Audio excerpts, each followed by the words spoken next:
Since SN1 reaction leads to racemization, we will be discussing in detail about the stereochemistry of SN1 reaction.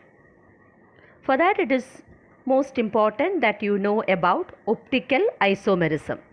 So next we will be discussing about optical isomerism and stereochemistry of SN1 reaction.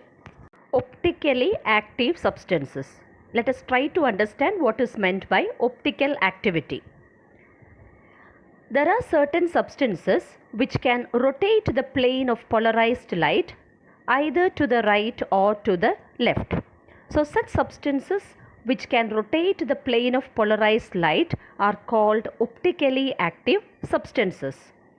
And the property of a substance to rotate the plane polarized light is called optical activity. You should know what is meant by plane polarized light. Consider ordinary light. Ordinary light has electromagnetic waves in different directions. But plane polarized light will have vibration of electromagnetic waves only in one plane. So, such a beam of light which has vibration only in one plane is called plane polarized light. Optical isomers are of two types, dextrorotatory and levorotatory. If a substance rotates the plane of polarized light to the right, it is known as dextrorotatory, and if the substance rotates the plane of polarized light to the left, it is known as levorotatory. What is the condition for a compound to be optically active? The condition is that it should possess an asymmetric carbon atom. So you should know what is meant by an asymmetric carbon atom. It is a carbon which is attached to four different atoms or group of atoms. Bromobutane is shown in the figure. See whether the carbon carrying the halogen, that is bromine, is attached to four different atoms or group of atoms. Yes, you will find that four different atoms are attached to the carbon carrying the bromine atom: methyl, ethyl, hydrogen and bromine. So here there is an asymmetric carbon. Another condition for a compound to be optically active is that it should be chiral. To understand about chiral molecule, consider an alkyl halide. This compound will be taken as the object. Now consider its mirror image. So you have the compound which is taken as object and its mirror image. Now if the compound, that is the object, is non-superimposable on its mirror image, then the compound or the molecule is said to be chiral. A compound with an asymmetric carbon along with its mirror image is given here.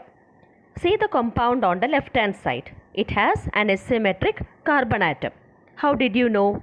It has four different atoms or group of atoms attached to it. This compound given is also chiral. Why?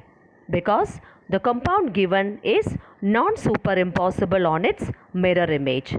So that is how you come to know whether the given compound is chiral or not. Another term which you should know when you study about racemic mixture is enantiomers.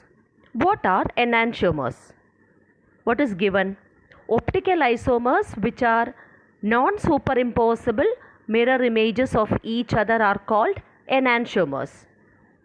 Listen, optical isomers are of two types. Which are they? Dextrorotatory and levorotatory. The mirror image of dextrorotatory compound will be levorotatory, and the levorotatory compound will be non-superimposable on its dextrorotatory mirror image. Or we can say the dextrorotatory compound will be non-superimposable on its levorotatory mirror image. Since SN1 reaction leads to a racemic mixture, you should know what is meant by a racemic mixture. It is a mixture of two enantiomers present in equal amounts or equal proportions. That is, the ratio will be 50:50.